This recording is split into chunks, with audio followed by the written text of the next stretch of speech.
ಎಲ್ಲರಿಗೂ ನಮಸ್ಕಾರ. ಸಬಿ ರುಚಿಗೆ ಸ್ವಾಗತ. ನಾನಿವತ್ತು ಬಟರ್ ಚಿಕನ್ ಮಾಡ್ತಾಯಿದ್ದೀನಿ.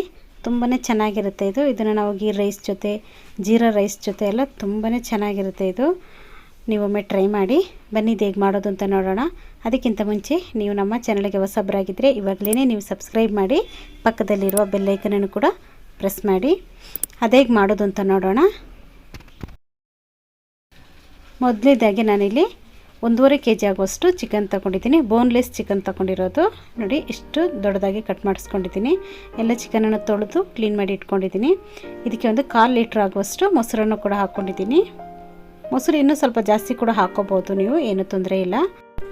1 ಸ್ಪೂನ್ ಆಗುವಷ್ಟು ಶುಂಠಿ ಬೆಳ್ಳುಳ್ಳಿ ಪೇಸ್ಟ್ ಹಾಕ್ಕೊಂಡಿದ್ದೀನಿ. ಇದಕ್ಕೆ ನಾನು ಖಾರಕ್ಕೆ 2 ಸ್ಪೂನ್ ಆಗುವಷ್ಟು ಖಾರದ ಪುಡಿ ಹಾಕ್ಕೊಂಡಿದ್ದೀನಿ. ಖಾರ ನಿಮಗೆ ಜಾಸ್ತಿ ಬೇಕಾದರೆ ಜಾಸ್ತಿ ಹಾಕೋಬೋದು. 1 ಸ್ಪೂನ್ ಆಗುವಷ್ಟು ಧನಿಯಾ ಪುಡಿ, ಅರ್ಧ ಸ್ಪೂನ್ ಆಗುವಷ್ಟು ಅರಿಶಿಣ ಪುಡಿ ಹಾಕ್ಕೊಂಡಿದ್ದೀನಿ. ಒಂದು 1/4 ಸ್ಪೂನ್ ಆಗುವಷ್ಟು ಜೀರಿಗೆ ಪುಡಿ ಹಾಕ್ಕೊಂಡಿದ್ದೀನಿ. ಒಂದು 1/4 ಸ್ಪೂನ್ ಆಗುವಷ್ಟು ಗರಂ ಮಸಾಲ, ರುಚಿಗೆ ತಕ್ಕಷ್ಟು ಉಪ್ಪನ್ನು ಕೂಡ ಇಲ್ಲಿ ಸೇರಿಸ್ಕೊಂಡಿದ್ದೀನಿ. ಇದಕ್ಕೆ ನಾನು ಒಂದು ಅರ್ಧ ಭಾಗದಷ್ಟು ನಿಂಬೆ ಹುಳಿಯನ್ನು ಹಾಕ್ಕೊಳ್ತಾ ಇದ್ದೀನಿ.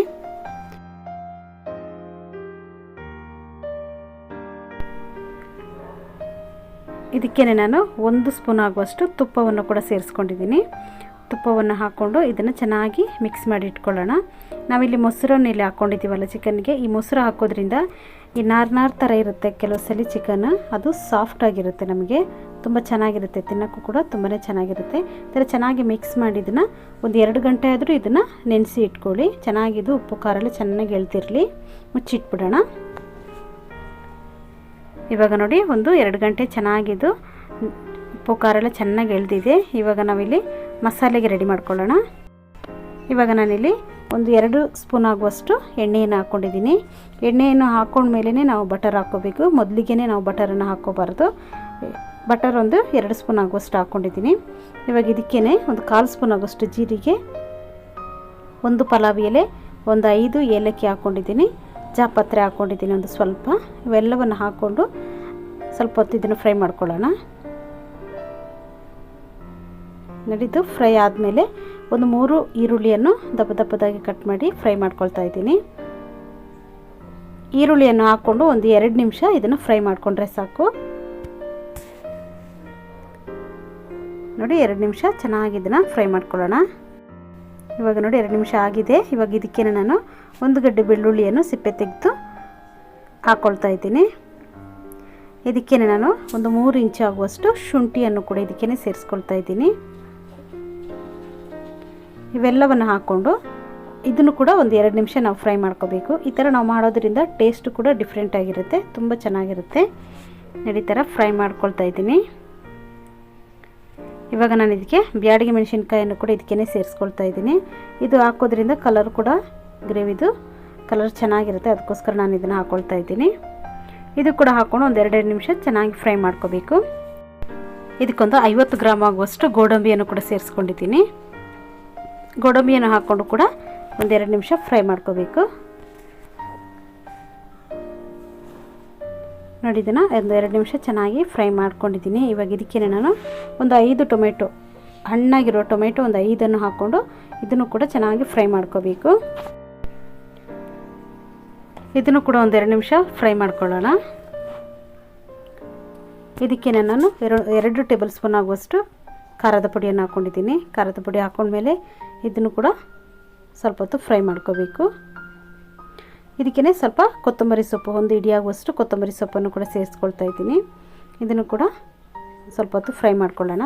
ಇದು ನಾವು ಗ್ಯಾಪ್ ಬಿಟ್ಟು ನಾವು ಫ್ರೈ ಮಾಡೋದ್ರಿಂದ ಚೆನ್ನಾಗಿರುತ್ತೆ ಈ ಥರ ಮಾಡೋದ್ರಿಂದ. ನೋಡಿ ಇದಕ್ಕೆ ನಾನು 1 ಕಪ್ ಆಗುವಷ್ಟು ನೀರನ್ನು ಹಾಕ್ಕೊಂಡಿದ್ದೀನಿ.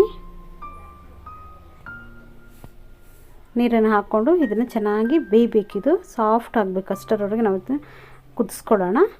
ಮುಚ್ಚಳ ಮುಚ್ಚಿ ಕುದಿಸ್ಕೋಬೇಕು. ಇದು ಕುದೀತಾ ಇರಲಿ. ಅಷ್ಟರಲ್ಲಿ ನಾವಿಲ್ಲಿ ಒಂದು ಪ್ಯಾನ್ ಇಟ್ಕೊಂಡು ಒಂದು 4 ಟೇಬಲ್ ಸ್ಪೂನ್ ಆಗುವಷ್ಟು ಎಣ್ಣೆಯನ್ನು ಹಾಕ್ಕೊಳ್ಳೋಣ. ನಾವಿಲ್ಲಿ ಚಿಕನ್ನ ಫ್ರೈ ಮಾಡ್ಕೋಬೇಕು, ಅದಕ್ಕೋಸ್ಕರ. ನೋಡಿ ಇವಾಗ ಎಣ್ಣೆ ಕೂಡ ಚೆನ್ನಾಗಿ ಬಿಸಿ ಆಗ್ತಾ ಇದೆ. ನೋಡಿ ಈ ಬಿಸಿಯಾಗಿರುವಂಥ ಎಣ್ಣೆಗೆ ನಾವು ಮಸಾಲೆ ಎಲ್ಲ ಹಾಕಿ ರೆಡಿ ಮಾಡಿ ಇಟ್ಕೊಂಡಿದ್ದೀವಲ್ಲ ಚಿಕನ್, ಅದನ್ನು ಒಂದೊಂದೇ ಆಗಿ ಫ್ರೈ ಮಾಡ್ಕೊಳ್ಳೋಣ. ನೋಡಿ ಒಂದೊಂದೇ ಆಗಿ ಹಾಕ್ಕೊಂಡಿದ್ದೀನಿ. ಇದನ್ನೊಂದು 5 ನಿಮಿಷ ಇದೇ ಥರ ನಾವು ಸ್ಪೂನ್ ಹಾಕೋಬಾರ್ದು, ಅದು ಇದೇ ಥರ ಬಿಟ್ಬಿಡಬೇಕು. ಒಂದು 5 ನಿಮಿಷ ದೊಡ್ಡ ಉರಿಯಲ್ಲಿ ಇದನ್ನು ಫ್ರೈ ಮಾಡ್ಕೋಬೇಕು. ಒಂದು 5 ನಿಮಿಷ ಆದಮೇಲೆ ನಾವು ಇದನ್ನು ತಿರುಗಿಸಿ ಫ್ರೈ ಮಾಡ್ಕೊಳ್ಳೋಣ. ನೋಡಿ, ಈ ಕಲರ್ ಚೇಂಜ್ ಆಗಬೇಕು.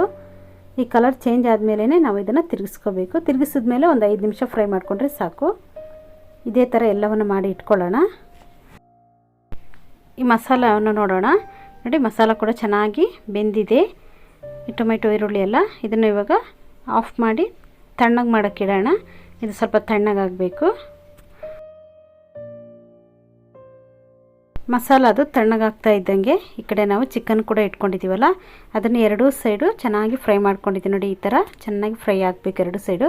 5-5 ನಿಮಿಷ ಫ್ರೈ ಮಾಡಿದ್ರೆ ಸಾಕು. ಇವಾಗ ಇದನ್ನು ಎತ್ತಿಟ್ಕೊಳ್ಳೋಣ. ಎಲ್ಲ ಚಿಕನನ್ನು ಇದೇ ಥರ ನಾವು ಫ್ರೈ ಮಾಡಿ ತೆಗೆದಿಟ್ಕೊಂಡ್ಬಿಡ್ಬೇಕು. ಇವಾಗ ನಾನು ಮಸಾಲೆಯನ್ನು ಇಟ್ಕೊಂಡಿದ್ದೀನಲ್ಲ, ಆಫ್ ಮಾಡಿ ತಣ್ಣಗಾಗ್ಲಿಕ್ಕೆ ಇಟ್ಕೊಂಡಿದ್ದೀನಲ್ಲ, ಅದು ಕೂಡ ಸ್ವಲ್ಪ ತಣ್ಣಗಾಗಿದೆ. ಇವಾಗ ಇದನ್ನೊಂದು ಮಿಕ್ಸಿ ಜಾರಿಗೆ ಹಾಕ್ಕೊಂಡು ನುಣ್ಣಗೆ ನಾವು ಇದನ್ನು ಗ್ರೈಂಡ್ ಮಾಡ್ಕೋಬೇಕು. ನೋಡಿ, ನಾನು ಮಿಕ್ಸಿ ಜಾರಿಗೆ ಎಲ್ಲ ಮಸಾಲವನ್ನು ಹಾಕ್ಕೊಳ್ತಾ ಇದ್ದೀನಿ. ತುಂಬಾ ಚೆನ್ನಾಗಿ ಸಾಫ್ಟ್ ಆಗಿದೆ ನೋಡಿ. ಇವಾಗ ಇದನ್ನು ನುಣ್ಣಗೆ ಗ್ರೈಂಡ್ ಮಾಡ್ಕೋಬೇಕು.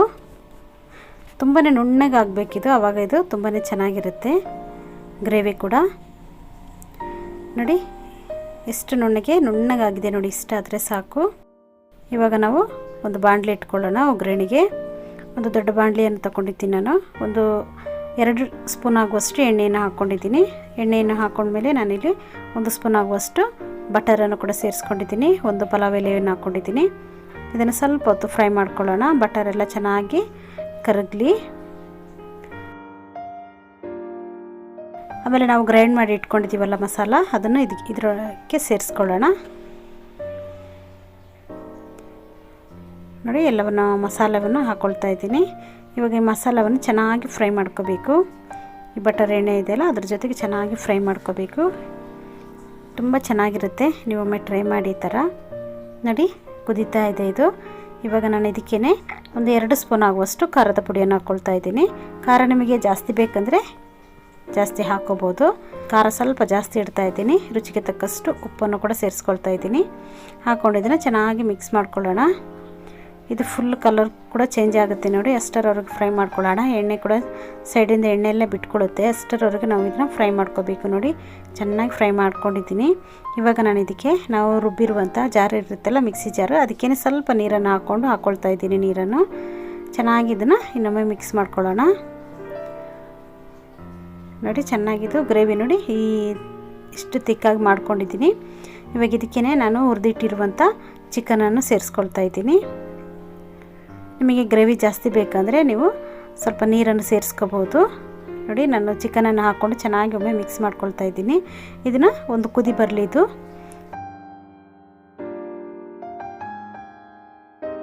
ಸ್ವಲ್ಪ ಇದಕ್ಕೆ ಕೊತ್ತಂಬರಿ ಸೊಪ್ಪನ್ನು ಕೂಡ ಸೇರಿಸ್ಕೊಳ್ತಾ ಇದ್ದೀನಿ. ನೋಡಿ, ಇದು ಚೆನ್ನಾಗಿ ಕುದೀತಾ ಇದೆ. ಇವಾಗ ಇದಕ್ಕೇ ನಾನು ಒಂದು ಅರ್ಧ ಸ್ಪೂನ್ ಆಗುವಷ್ಟು ಗರಂ ಮಸಾಲವನ್ನು ಕೂಡ ಸೇರಿಸ್ಕೊಂಡಿದ್ದೀನಿ. ಗರಂ ಮಸಾಲೆಯನ್ನು ಹಾಕ್ಕೊಂಡು ಮುಚ್ಚಿ ಇದನ್ನು ಒಂದು 5 ನಿಮಿಷ ಚೆನ್ನಾಗಿ ಕುದಿಸ್ಕೋಬೇಕು.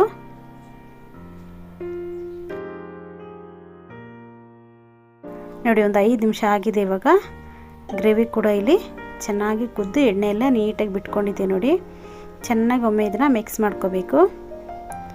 ನೋಡಿ, ಇಷ್ಟು ತಿಕ್ಕಾಗಿ ಮಾಡ್ಕೊಂಡಿದ್ದೀನಿ ನಾನು. ಇಷ್ಟಾದರೆ ಸಾಕು. ಇವಾಗ ಇದಕ್ಕೆ ನಾನು ಕಸೂರಿ ಮೇಥಿಯನ್ನು ಚೆನ್ನಾಗಿ ಪೌಡರ್ ಮಾಡಿ ಹಾಕ್ಕೊಳ್ತಾ ಇದ್ದೀನಿ. ಇದು ಹಾಕೋದ್ರಿಂದ ಫ್ಲೇವರ್ ಕೂಡ ತುಂಬಾ ಚೆನ್ನಾಗಿರುತ್ತೆ. ಈ ಕಸೂರಿ ಮೇಥಿ ಹಾಕಿದ್ಮೇಲೆ ಇದನ್ನೊಮ್ಮೆ ಚೆನ್ನಾಗಿ ಮಿಕ್ಸ್ ಮಾಡ್ಕೋಬೇಕು. ಇದನ್ನು ಚೆನ್ನಾಗಿ ಮಿಕ್ಸ್ ಮಾಡಿಕೊಂಡು ಒಂದು 5 ನಿಮಿಷ ಇದು ಹಾಕಿದ್ಮೇಲೆ ನಾವು ಕುದಿಸ್ಬೇಕು. ಅಂದರೆ ಸಿಮ್ಮಲ್ಲಿಟ್ಟು ನಾವು ಕುದಿಸ್ಕೋಬೇಕು. ಆವಾಗಲೇ ಇದು ಫ್ಲೇವರ್ ಎಲ್ಲ ಚೆನ್ನಾಗಿ ಇರುತ್ತೆ. ಅದಕ್ಕೋಸ್ಕರ ಇದನ್ನು ಆಫ್ ಮಾಡ್ಕೊಳ್ಳೋಣ. ಆಫ್ ಮಾಡಿದ್ಮೇಲೆ ಇದ್ರ ಮೇಲ್ಗಡೆ ನಾನು ಸ್ವಲ್ಪ ಕೊತ್ತಂಬರಿ ಸೊಪ್ಪನ್ನು ಕೂಡ ಹಾಕ್ಕೊಂಡಿದ್ದೀನಿ. ಇವಾಗ ಇದಕ್ಕೆ ಸ್ವಲ್ಪ ಹಾಲಿನ ಕೆನೆ ಇರುತ್ತಲ್ಲ, ಅದನ್ನು ಚೆನ್ನಾಗಿ ಬೀಟ್ ಮಾಡಿಕೊಂಡು ಕ್ರೀಮ್ ಥರ ಮಾಡಿಕೊಂಡು ಅದನ್ನು ಹಾಕ್ಕೋಬೇಕು. ಇದು ತುಂಬ ಟೇಸ್ಟಿಯಾಗಿರುತ್ತೆ. ಇದು ಹಾಲಿನ ಕೆನೆ ಇಲ್ಲ ಅಂದರೆ ಫ್ರೆಶ್ ಕ್ರೀಮ್ ಅಂಗಡಿಯಲ್ಲೂ ಕೂಡ ಸಿಗುತ್ತೆ, ಅದನ್ನು ಕೂಡ ನೀವು ತಂದು ಹಾಕ್ಕೋಬೋದು. ತುಂಬಾ ಚೆನ್ನಾಗಿರುತ್ತೆ. ರುಚಿಯಾಗಿರುವ ಬಟರ್ ಚಿಕನ್ ಇಲ್ಲಿ ರೆಡಿಯಾಗಿದೆ ನೋಡಿ. ಈ ವಿಡಿಯೋ ನಿಮಗೆ ಇಷ್ಟ ಆದರೆ ಲೈಕ್ ಮಾಡಿ, ಶೇರ್ ಮಾಡಿ, ಸಬ್ಸ್ಕ್ರೈಬ್ ಮಾಡಿ. ವಿಡಿಯೋ ನೋಡಿದ್ದಕ್ಕಾಗಿ ಧನ್ಯವಾದಗಳು. ನಾನು ಸಬಿ.